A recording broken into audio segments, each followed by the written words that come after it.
crashing Willie's garage. Ha! Hello, Rhondas.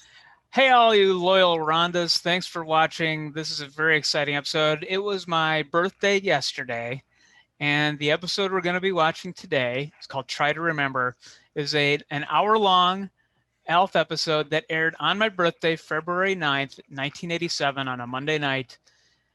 And I remember it. I remember being excited for it. By the way, my name's Nick. I'm a lifelong ALF fan, clearly. That's George, who's watching the series for the first time. And because the goal, by the way, is to get ALF on the show, or the creator, Paul Fusco. And I feel like it's doable. We were talking about some recent stuff that ALF has done. There's been a renewed interest in all things 80s. And so maybe ALF will come out and do something with this show. It's up to you to marshal the forces of nostalgia to make him You're come right. out of hiding. I tell you what, on the next episode, I'll put up some contact information for Paul Fusco's agent. And if everybody who watches the show, all 90 of you, could write in, I think maybe that would be the groundswell we needed. Also, there's a special guest during the Melmac recap. My friend and comedian, comedy writer, Chip Chantry from Philadelphia will be on the show to recap this very special ALF episode that we both knew. And when Chip and I first met each other writing for a TV show, we instantly bonded over our love of ALF. And it was this episode specifically that we remembered. And up top, we usually like to show off some ALF-related stuff.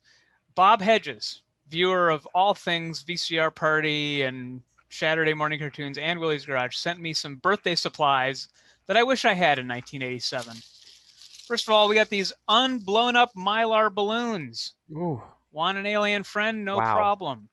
So do I dare put some helium in these eventually? The worldwide helium supply is diminishing. So I've you learned might that have to do it firsthand. quickly. Yeah, I know.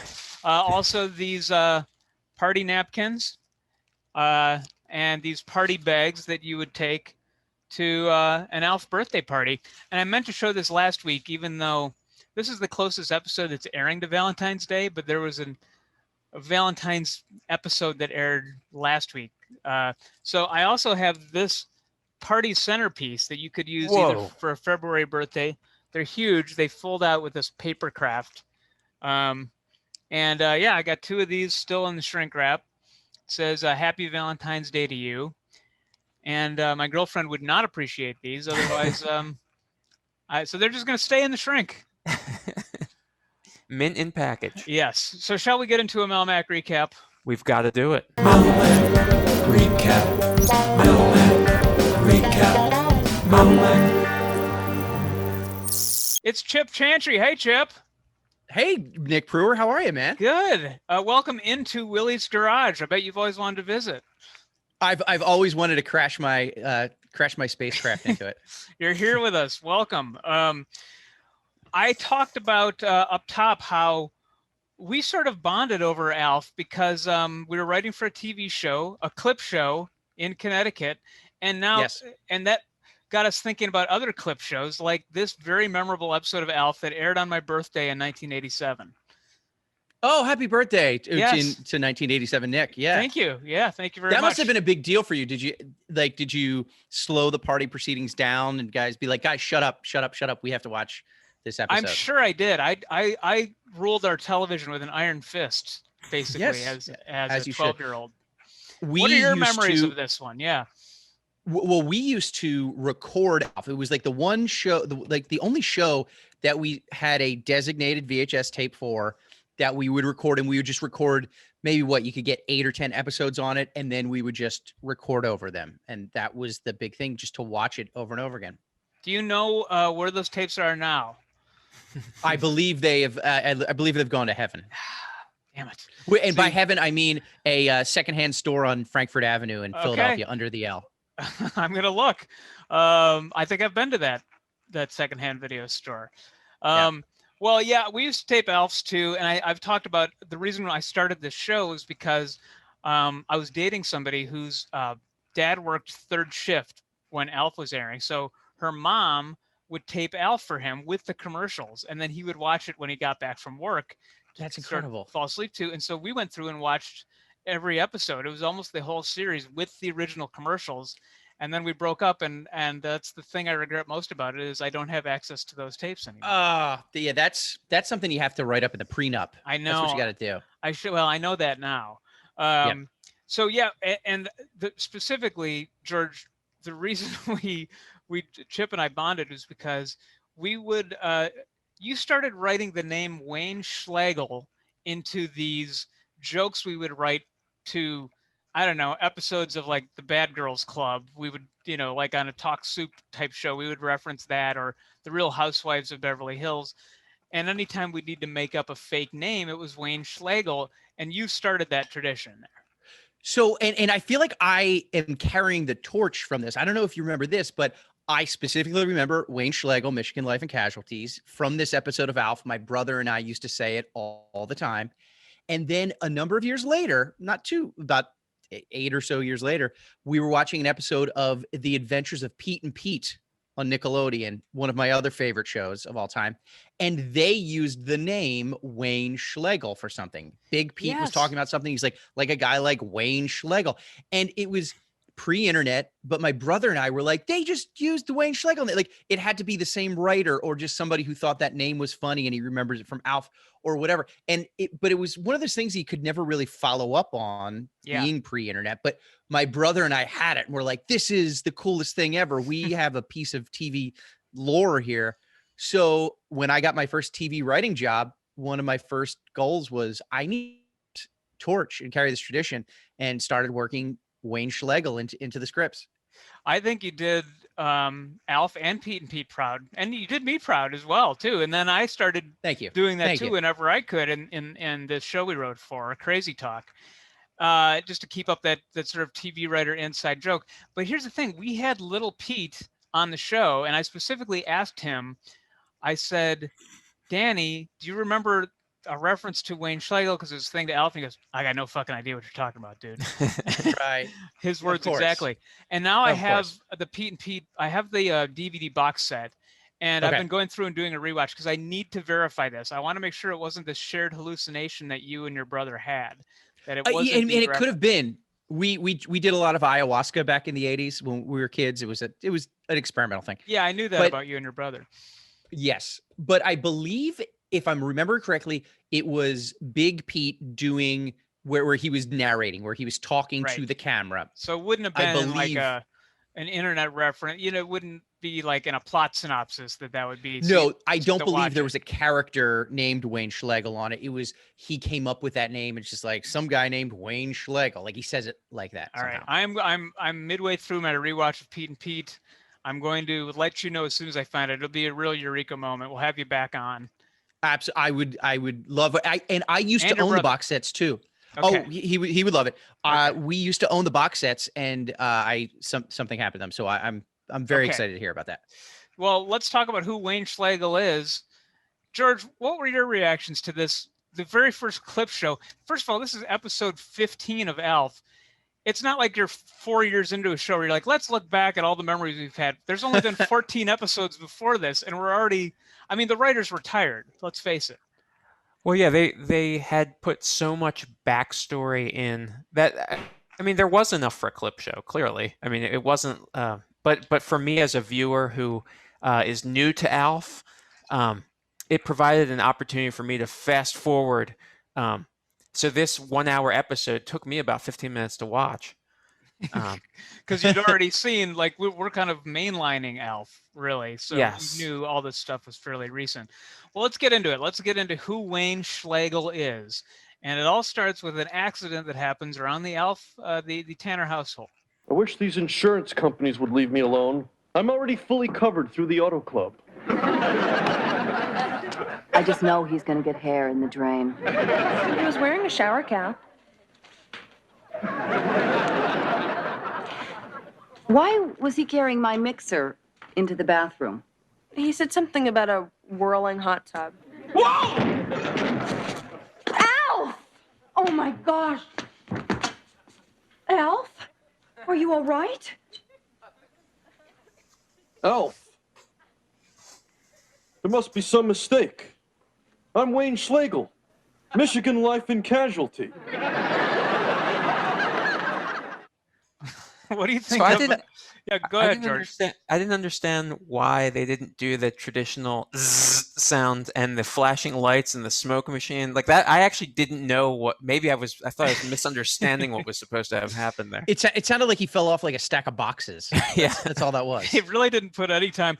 I think it was the whole crew, cast and crew and writers of the show were just exhausted. And I mean, I'm exhausted from recapping 15 episodes of Alf, so I get it. I mean, 22 episodes of a show that involves puppet trenches, and like it took them a week to shoot one episode of Alf, as we found out, and it was a miserable experience for most people who worked on the show.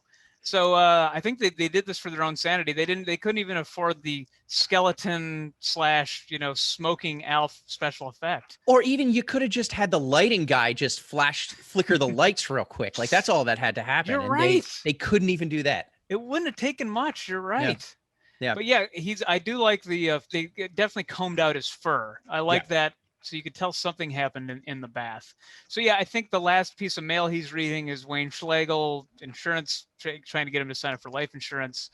And he's got amnesia, and he's convinced he's a insurance salesman from Michigan.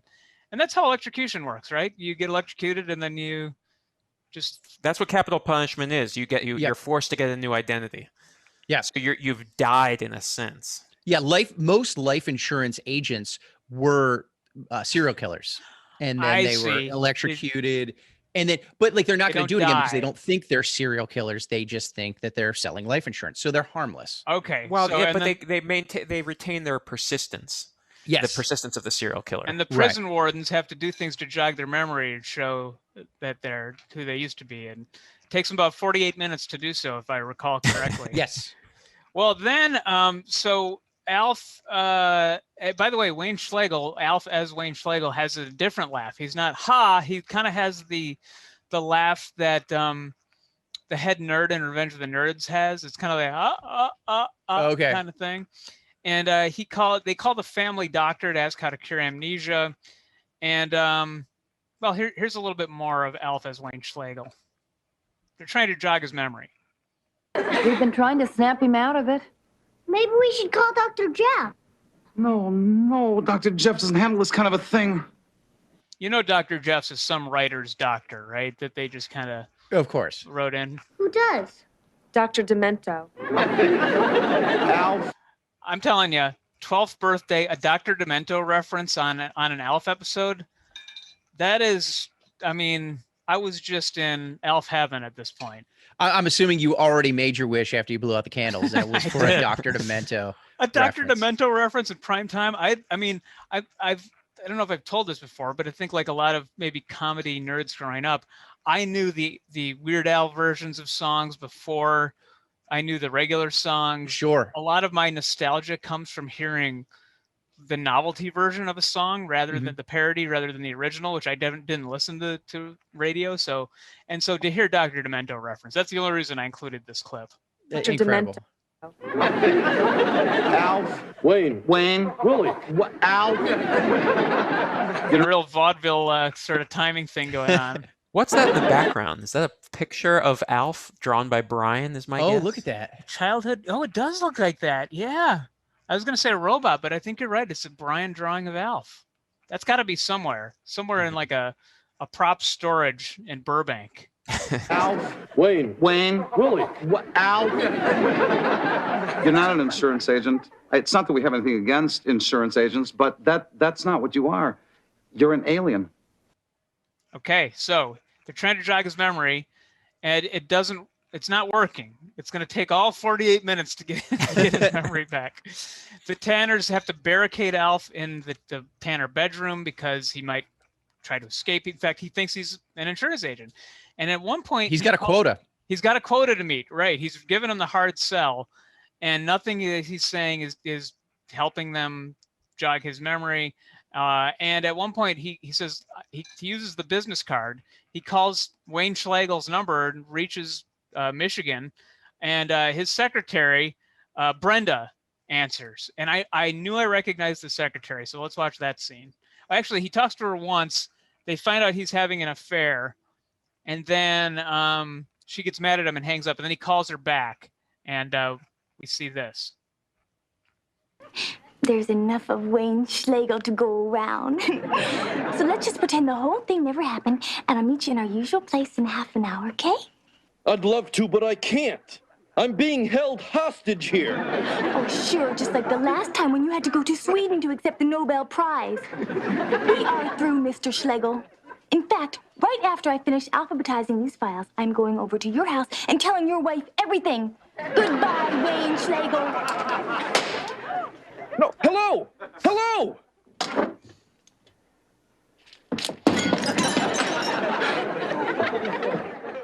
Now, I want to know, every one of these people is a producer or a writer or a director of the show, right? I wish I could recognize him. I know what Paul Fusco looks like, and I'm not seeing him on there. But the guy in the middle looks familiar. The guy to the right of the guy with the mustache. Yes, I looks agree. Somehow familiar. Doesn't that look a little bit like Paul Fusco? It does a little bit, yeah. These are inside references. The big story is her belt. Yes. I noticed that She has a spectacular belt. Yeah, it's kind of like it's not really buttoned up, right? It's not doing its functional thing as a belt. And is that the lady who played one of the girlfriends on Perfect Strangers? No, it's not, but it does look like Jennifer. It does look like Belky's girlfriend. Okay. But okay, so let me talk about who that is. It's Judy Landers. And I knew I recognized her too. She's been in a ton of stuff. She was in like The Love Boat. She was in every 70s sitcom. But I think she got her big breakout role was on a show called Vegas with the S being the dollar sign. Oh, with Robert Urich, right? Yeah, because the dollar signs. That's her in the upper left. And she played like every ditzy blonde or the bimbo part in the 80s, even though she was a graduate of like the Academy of Dramatic Arts. She was like this classically trained actress, but then ended up playing ditzy attractive blondes in the 80s because there was a big call for them. And her older sister Audrey was an actress as well. They would often do roles together. I think the weirdest thing is they were in Playboy together. Oh, really odd. Yeah, really close sisters. TV's sexiest sisters, Audrey and Judy Landers. They're not nude in the pictorial, but I never understood that like twins thing or like. Yeah, that's bizarre. Yeah, like it's just a weird. My girlfriend is a twin, not a identical, but I would never. That would just be a weird situation. Like you don't want. I don't know. I think the less said about that, the better. But she was also. Let's delve into it for a while. Okay, Can we let's talk about this for 5 minutes? Let's really weird, peel the onion layers back. About weird, unrealistic sexual fantasies that men have. But she then was in movies like she was in one called Stewardess School.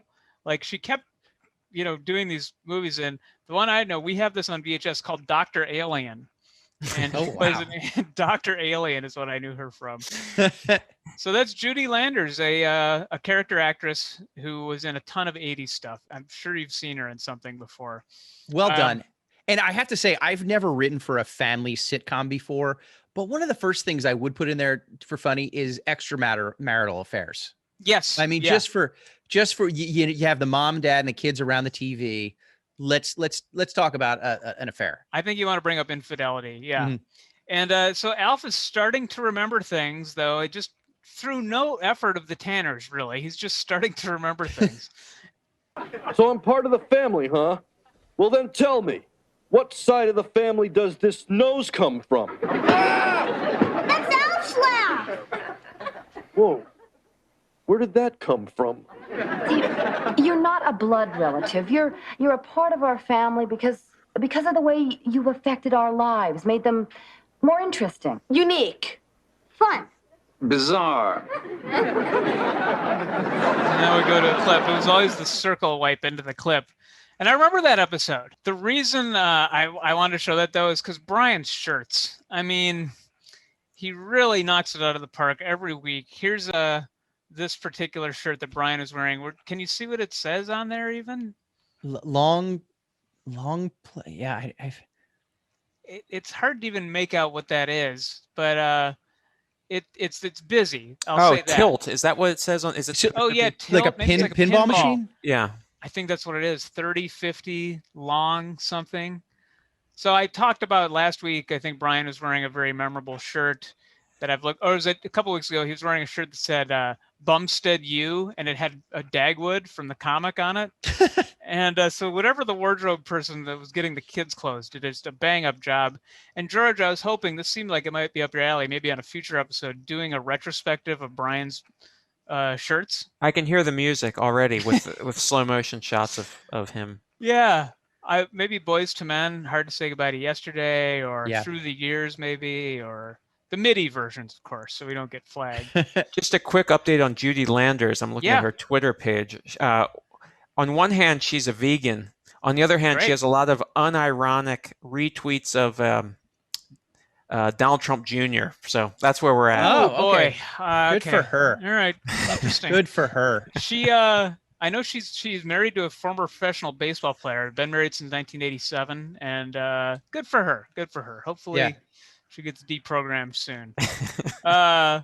So that's the Wayne Schlegel episode. I mean, it ends with the cop, Wayne calls the cops to show up. They show up, and by this time, Alf has remembered and is in hiding.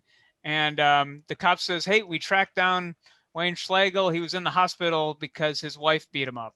I think, and another thing, a good thing to bring up for a family sitcom is domestic abuse. I think that's Yeah. Oh, absolutely. Yeah. Just a lot of good-hearted laughs. in rewatching this episode, Chip, is it everything you remembered and more?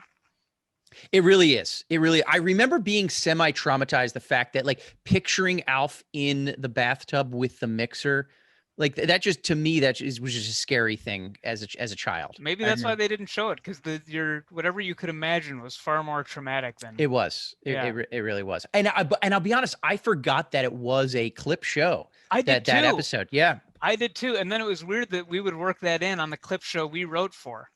Yeah. Right. Do you remember any of the jokes that you wrote Wayne Schlegel in? Because I don't remember any of mine. If I remember correctly, Wayne Schlegel was a slip and fall attorney. So it was like if you got beat up on the Jerry Springer show, you would call Wayne Schlegel. That's right. We would do The like law commercial offices. parodies based on actual clips from some of these Yeah. shows. So that was it. It was for an injury attorney. Well, and then Mr. Pickett got wind of this and started including it into scripts.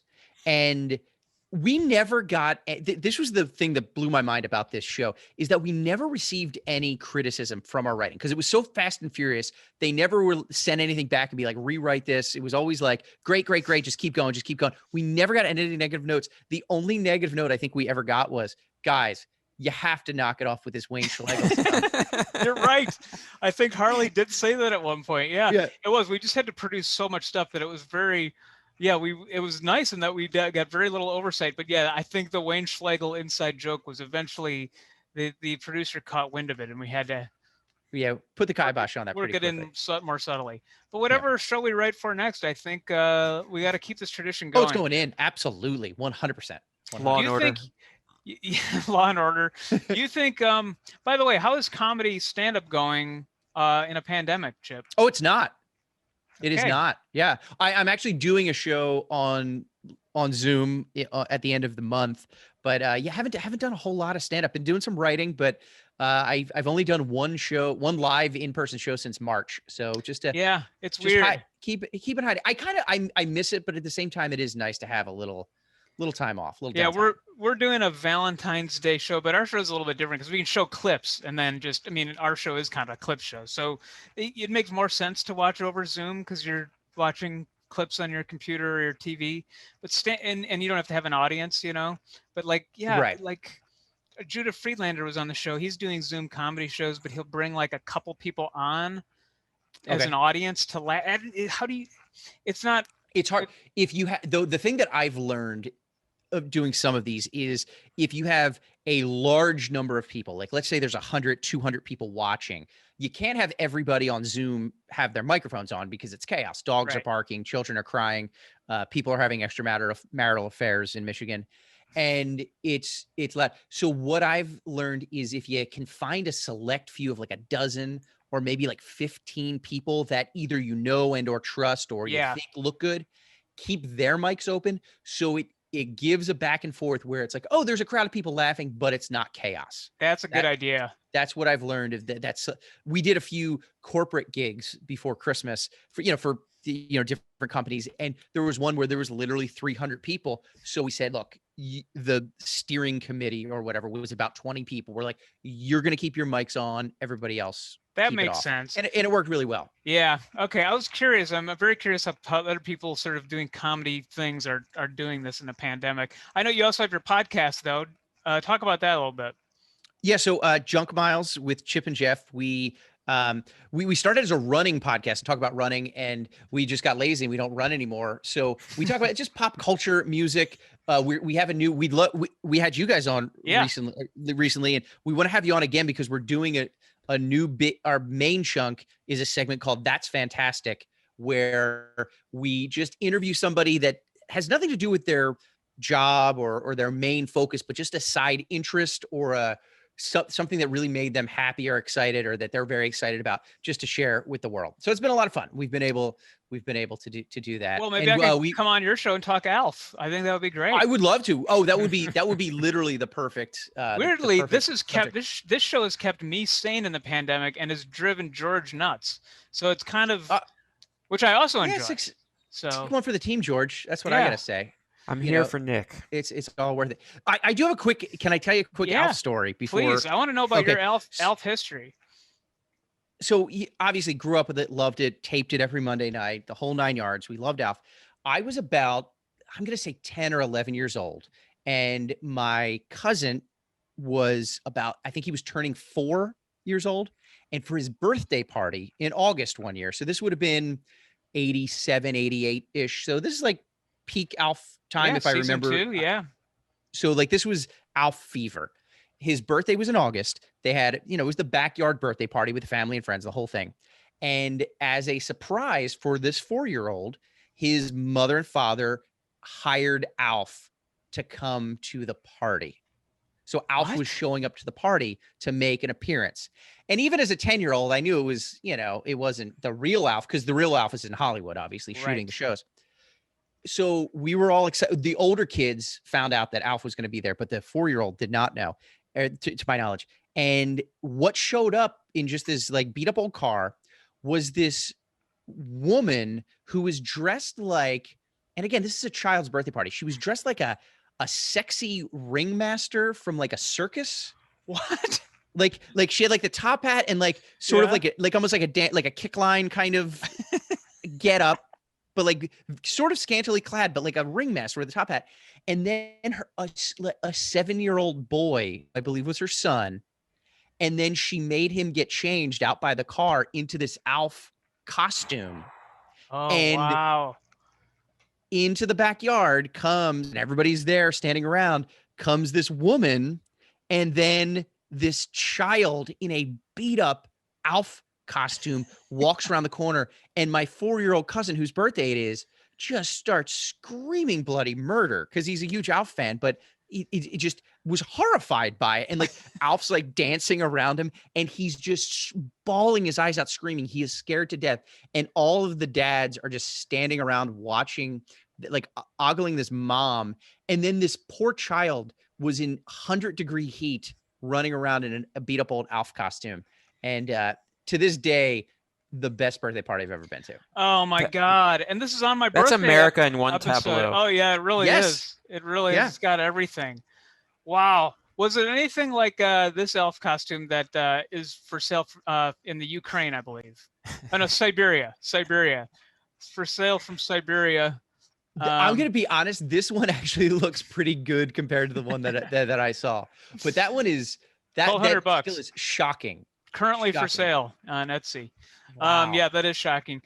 That is a memorable birthday party. And maybe one day we can recreate that when the world's back open. Maybe for my next birthday, we can get a ringmaster. We can get a child in an Elf costume, and we'll do it in August, even though my birthday's in February. Let's do it. I'm in. And is there a way, do you think you could work Wayne Schlegel into other things in your day-to-day life, like talking to your wife or let's just say I don't have let's say I have 2 social security numbers right now. That's all I have to say. Okay. All right. Yeah. You said too much. Yep. Chip Chantry, thanks for doing the show. Thank you guys for having me so much. Come back in Willie's Garage anytime. Yes, and good night, Mrs. Achmonic. Ba-da-dum, da-dum, da-dum, da-dum, dum, Thank you to Chip Chantry for coming on and talking about his Alf memories. And this is Alf Crap. This is where we show off Alf merchandise that we found over the years, mostly from the 80s, but some handcrafted Alf items as well. I wanted to show off a handmade Alf item that, you know, those things like Manchi cheese that would sort of cling to things that were sort of spring-loaded. I found a weird, I don't think this is licensed, George, but this is a weird foreign Alf thing that kind of has a clothespin in here that can cling onto your finger. It could even cling on to one of these that Bob Hedges sent, these Alf pencils. It can cling onto those and you can write with it. And I like this a lot. It's weird that his skin, I guess you'd call that, is darker than his fur. Like it's normally the opposite. But any chance it's an erotic toy? It might be. It actually might be. I don't know. I'll try it out in that way and report back, George. What do you have for us? Well, I have something you might find very useful. This is an Alf lunchbox from 1986. This is manufactured in Holland. A lot of foreign Alf merchandise. Well, they loved Alf overseas, and of course it opens from the side, which is, I guess, useful. But it's currently $125 on eBay. So seems like a function over form, or form over function a little bit here. Like it's awkward to open and then get your sandwich on your weird. I don't know what you probably had, like cod paste sandwiches or something. Just guessing. What yes, it's an herring. Maybe? It's an art piece. It's an art piece too, because it's the many Alfs considering each other. It's it's him thinking about life. They're all there at once. He's like driving the himself. Assyrian art, you could see from different angles. You would see the same person with different poses. So maybe that's right. Okay. That makes more sense. That it's a Dutch piece of Dutch art. It was my birthday yesterday. I'm treating this as a birthday episode, and so I did get an Alf birthday gift in the mail from David, who's a viewer of all the found footage stuff. He sent a puzzle. I've shown some Alf puzzles in the past, but never one this huge. Here's a gigantic puzzle of Alf working on something in Willie's garage. And I was like, oh my God, everything else has been like a 50-piecer for kids. This is finally a puzzle for adults. It's going to take a while to finish. It's going to take up the whole table. 35 pieces. 35 pieces in a giant puzzle. Like each piece is like this big, like it's going to take me weird minutes. About that is the angle you're showing it. It makes it look like, for some reason, it looks like Alf is totally jacked. I don't know why. I don't. Oh, that's his. I thought that was his bicep. It's his paw. Yeah, hand. it's his paw. But yeah, it does. I see what you're talking about. Yeah, he's tinkering, maybe trying to contact Rhonda back home on Melmac, or not? No, in a ship. But yeah. All right. What else do you have? Well, Alf Cake's the new feature. Love this Alf feature. Crap. This is stunning. Yes, it was made with the internal structure was Rice Krispies treats, and this Sarah Myers is apparently a known quantity in the baking designer cake world. Yes, and we have a few different angles on that, and it inspired another baker on this same website that this was posted to make her version, and it's not quite as good, but you'll note that it really does attempt to mimic it, but I put them side by side so you can see. It has a lot of heart. They're not. It does have a lot of heart. Yeah, that the person who made the one on the right didn't go out and buy it. That's true. I did not receive an Alf cake for my birthday. I'm a little disappointed by that, but I think, but you eat an Alf cake every day. That's a year. True. That's just my normal dessert. I am a person who's made an Alf cake and didn't turn out 100% great. So I feel for that person attempting to make a professional looking Alf cake. The last thing I have here is a package that Bob Hedges, who sent the birthday related Alf items. He also sent a gift here that I have not opened. but it's sort of coming apart. This was wrapped in acute infectious diarrhea wrapping paper, which is a VHS tape we found and then made wrapping paper of. We only made, I think, 5 rolls, and Bob bought one of them. And so it is wrapped in this. Sent it back to you with gifts. Yeah, and that could be better. It's coming apart. I'm seeing this pattern come out. So we will just reveal what this is. It looks like a T-shirt, or maybe like a, but it isn't connected to something. I'm seeing Alf fur. I know what this is, George. Look at this. This is okay. Let me back up here. This is Alf. Got a little pocket square here, wearing a very long dress. A long dress to cover up. George. I don't remember. This is an item I found on eBay, and I guess Bob bought it. It's a vacuum cleaner, a stick vacuum cleaner cozy, the way you would cover up a toilet paper roll with a knit thing. Yes. This is a handmade, either Etsy or eBay item we showed on maybe like 5 weeks ago on Willie's Garage.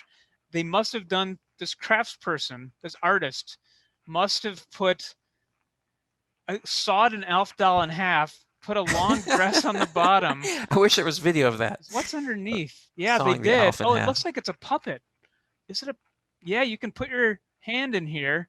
Maybe you could. It serves many functions. You could clip this Alf onto this Alf. Right, and make it look like Alf is. Or maybe put Alf is him in the nursing. pocket. Yeah, Yes. this could be like the baby kangaroo that's in. Oh. Okay, now maybe I'll just kind of put this in the corner on like my fan in the. This is see how my play girlfriend therapy, I reacts think. to it. Yeah, it is. Yeah. Wow, Bob, I am blown away. Incredible. It's a birthday miracle. It truly is. Thank you for that. It's the sort of thing that makes a guy buy a vacuum cleaner. It really does. Wow. Do you have any more Alf items? Well, there's one thing I have to show. It's an Alf tattoo. Yes. If you've got a case of the Wednesday blues, just check out these Alf tattoos. Yeah. Now look at this. This is from a British tattoo parlor, the Purple Rose Tattoo. The cat seems very realistic on this. I like that. Yeah, this art style, I don't know what it's. There must be a specific name for it, but it's. I like it. But what I especially like is that you can see the top edge of what must be an Orko tattoo. Yeah, you're right. That is Orko. This person loved the 80s. They really did. And because to me, it's not just the Alf tattoos anymore. It's what they decide.